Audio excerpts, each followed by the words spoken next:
आज शनिवार की प्रदोष है। कहते हैं शनि प्रदोष के दिन जिस भाव से हम शिव से जो कहते हैं, मेरा देव अधिदेव महादेव हमारी झोली में वही डाल देता है। अब दिल से कहो उसको, वो दिल से सुनता है। प्रयास करना, जब जब जिस जिस महीने में जो जो प्रदोष पड़ा करे, जब प्रदोष पड़े, बन सके 1 बेलपत्र, बन सके 5 बेलपत्र, शमी पत्र, हरे मुंह, हरा मुंह, बेलपत्र, एक कलश के अंदर थोड़ा सा पानी लेकर 1 बेलपत्र, हरा मूंग, शमी पत्र डालकर और उसमें थोड़ा सा गुड़ डालकर भगवान शिव का स्मरण कर कर प्रदोष काल में, मान लो कोई काम आपका बहुत जरूरी है, बहुत दिनों से आप थक गए हैं, नहीं हो रहा, कर्जा बढ़ रहा है, धन नहीं आ रहा, व्यापार नहीं चढ़ रहा, या कोई समस्या बहुत प्रबल है, कोई एग्जाम में बैठ रहे हो नहीं हो रहा, परीक्षा भी दे दी है, रिजल्ट आने ही वाला है, तो भी प्रदोष काल में, प्रदोष के समय वो जल, मूंग, शमी पत्र और बेलपत्र और गुड़ का शंकर के शिवलिंग को समर्पित करना प्रारंभ कर दो। 2 या 3 प्रदोष करोगे, बाबा आपकी मनोकामना शीघ्र पूर्ण कर देगा। 2 या 3 करोगे, बाबा करेगा। लक्ष्मी जी ने बेलपत्र के वृक्ष के नीचे साधना करना प्रारंभ करा। जैसे ही मां लक्ष्मी ने बेलपत्र के वृक्ष के नीचे साधना करना प्रारंभ करा, तो देवाधिदेव महादेव कुछ ही समय में, प्रदोष काल के समय पर लक्ष्मी जी के सामने शंकर भगवान प्रकट हुए। शिव जी ने पूछा, लक्ष्मी तुम्हें क्या चाहिए? लक्ष्मी जी कहती हैं, मेरी ये अश्व की योनि, मुझे अश्वी बनना पड़ा, घोड़ी बनना पड़ा, इस अश्व की योनि से मैं मुक्त हूं। पर प्रभु, इस अश्व की योनि से मुक्त तो हूं, पर मेरे प्रभु ने मुझे घोड़ी बनाया है, अश्व बनाया है।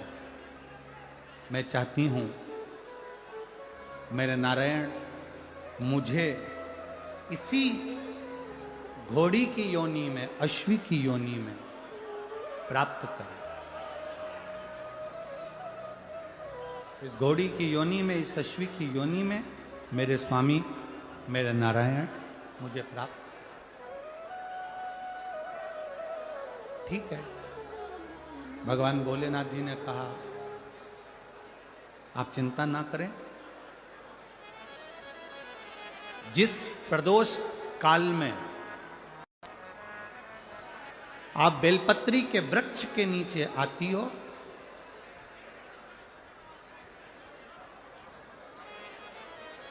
दुनिया का कितना भी दरिद्र व्यक्ति हो, चाहे दुनिया का कोई व्यक्ति ऐसा हो जिसका कभी व्यापार चलता ही नहीं हो, उसने 50 बार बदल के देख लिया, फैक्ट्री चली नहीं रही, जिस काम को करने के लिए जाते हैं वो काम टल जाता है, आज की जगह कल, कल की जगह परसों, परसों की जगह नरसों, काम होता ही नहीं। बेटा बेटी का संबंध करने जा रहे हैं पर हो ही नहीं रहा।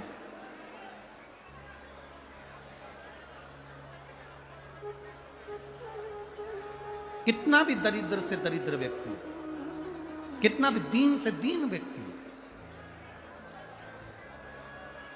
एक नियम वो अगर अपनी जिंदगी में बना ले, प्रदोष काल में, प्रदोष के समय पर बेलपत्री के वृक्ष के नीचे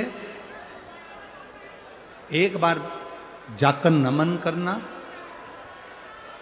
और प्रदोष काल में शंकर भगवान के मंदिर में दिया लगाना। ये 2 चीजें अगर वो 3 महीना भी लगातार कर ले, तो उसके जीवन में कभी कोई समस्या आ ही नहीं सकती, कोई दुख आ ही नहीं सकता। एक नियम बना, जैसे जिस नारी को, जिस पुरुष को, जिस बच्चे को, जिस बड़े को चर्म रोग हो जाता है, चमड़ी सफेद पड़ने लगती है, जब चमड़ी सफेद पड़ने लगती है, चर्म रोग जैसा जब हो जाता है या चर्म रोग उसको घेरने लगता है, चमड़ी जब सफेद पड़ने लगे या चमड़ी काली पड़ने लगे, या चर्म रोग सोराइसिस जैसी बीमारी तक के लिए है हमारे।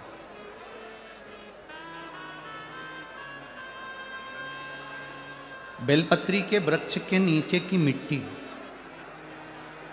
बेलपत्री के वृक्ष के नीचे की मिट्टी, उसको जिस पात्र के अंदर शिवलिंग बनाने के लिए हम गलाएं, जिस पात्र के अंदर हम शिवलिंग बनाने के लिए उसको गलाएं और शिवलिंग का निर्माण कर कर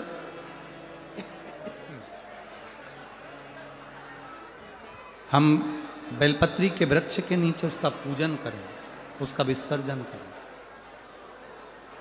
और बेलपत्री के नीचे की जो मिट्टी है जिस पात्र में गलाई जाती है, उस पात्र के पानी का स्नान, उस मिट्टी का थोड़ा सा भाग अपने शरीर पर लगाकर, जहाँ सफ़ेद चमड़ी हो रही हो या श्वेत चमड़ी हो रही हो वहाँ लगाकर और उसका स्नान करना यदि हम प्रारंभ करें।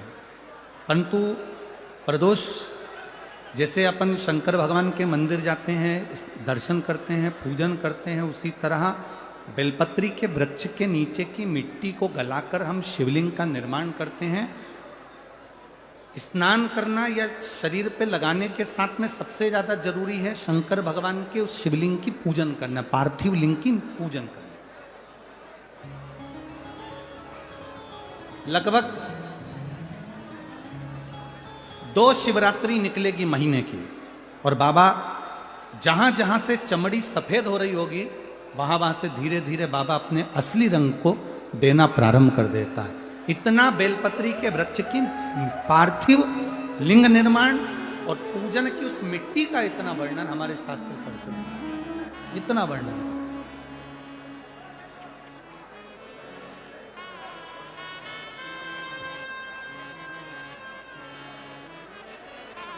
शिव कथा कह रहे, शिव महापुराण की कथा वर्णन कर रहे। स्वयं भगवान देवादिदेव महादेव ने नारायण से जाकर प्रार्थना करी। स्वयं भगवान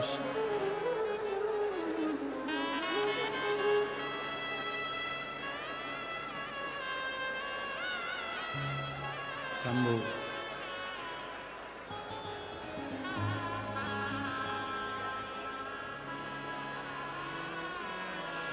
स्वयं भगवान शंकर ने नारायण से जाकर प्रार्थना करी कि माता लक्ष्मी आपके लिए तप साधना कर रही हैं, आप उनको जाकर दर्शन दीजिए। भगवान नारायण शिव जी के कहने पर जाने लगे। भगवान शंकर के कहने पर भगवान नारायण जाने लगे, पर भगवान शिव जी ने भगवान नारायण को रोका, और भगवान शिव जी ने नारायण को रोककर कहा, प्रभु रुको, मेरा निवेदन केवल इतना सा है, जैसे माता लक्ष्मी घोड़ी बनकर, अश्वी बनकर पृथ्वी पर गई हैं, आप अश्व बनकर पृथ्वी पर जाकर लक्ष्मी को लेकर आए। भगवान स्वयं नारायण अश्व बनकर पृथ्वी पर जाते हैं और लक्ष्मी जी को लेकर आते हैं। शिव महापुराण की कथा कहती है, भगवान शंकर का संवाद कहता है, स्वयं नारायण और स्वयं माता लक्ष्मी बेलपत्री के वृक्ष के नीचे विराजमान शिवलिंग का पूजन करते हैं और बेलपत्र की परिक्रमा करते हैं। जैसे ही उन्होंने बेलपत्र की परिक्रमा करी, शंकर भगवान वहां सम्मुख में जब आते हैं तो नारायण और लक्ष्मी जी भी अश्व की योनि से छूट जाती हैं और नारायण भी अश्व योनि को त्याग कर नारायण लक्ष्मी बनकर बैकुंठ का निवास करने लगते हैं। स्वयं नारायण